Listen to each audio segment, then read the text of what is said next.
Grand Matin Sud Radio, 7h-9h, Patrick Roger. 7h47 sur Sud Radio. Qu'est-ce que ça va changer? Pourquoi ce rachat de Twitter par Elon Musk?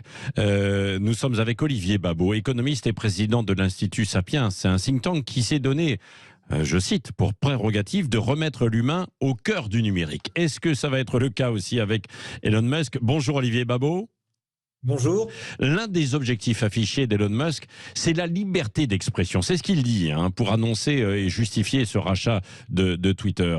Est-ce que c'est la véritable raison de ce rachat selon vous? Ou finalement c'est du business avant tout?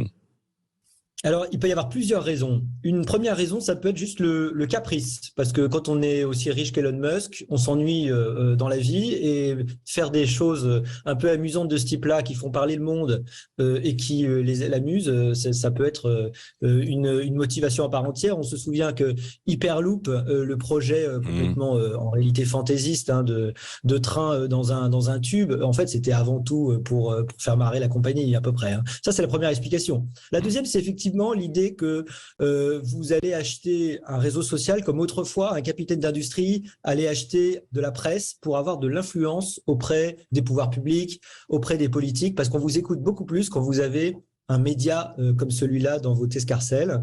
Et c'est vrai que compte tenu de ces autres business, il peut y avoir un sens stratégique à avoir un réseau social comme ça, qui n'est pas le plus grand du monde. C'est 436 millions d'utilisateurs, mais Facebook, c'est 2,9 milliards, par exemple.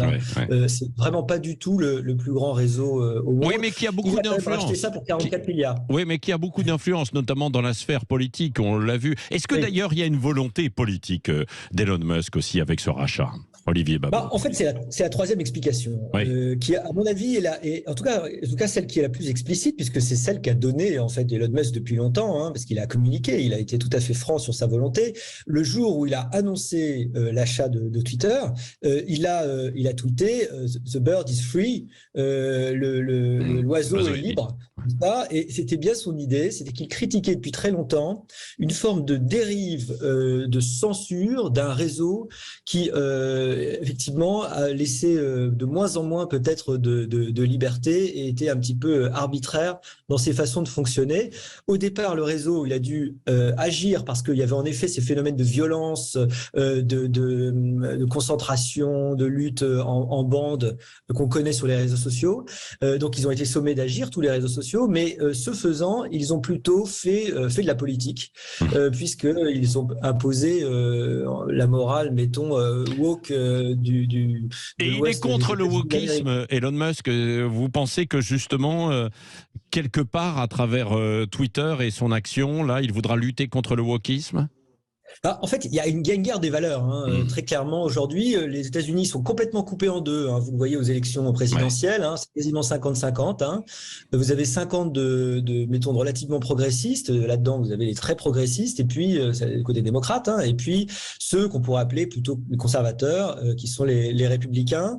Et la liberté d'expression, elle est défendue aujourd'hui, paradoxalement, par les républicains, qui en ont fait un thème, avec effectivement une difficulté de plus en plus grande à pouvoir débattre, ou en tout cas souvent sur des réseaux même afficher des opinions contraires à une forme de doxa qui sont considérées comme des attaques. Voilà, c'est ça qui est un peu étrange dans le paysage aujourd'hui, et c'est probablement contre ça qu'Elon Musk veut lutter.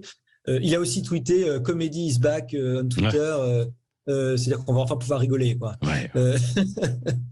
Entendu, on ne pouvait plus rire de rien. Voilà. Il a promis aussi un conseil de modération des contenus pour fixer certaines limites qu'il juge pour l'instant trop contraignantes. Merci en tout cas, Olivier Babot, pour cet éclairage du petit matin. On vous redonnera évidemment la parole, économiste et, je le rappelle, président de l'Institut Sapiens think tank. Merci d'avoir été avec nous ce matin sur Sud Radio.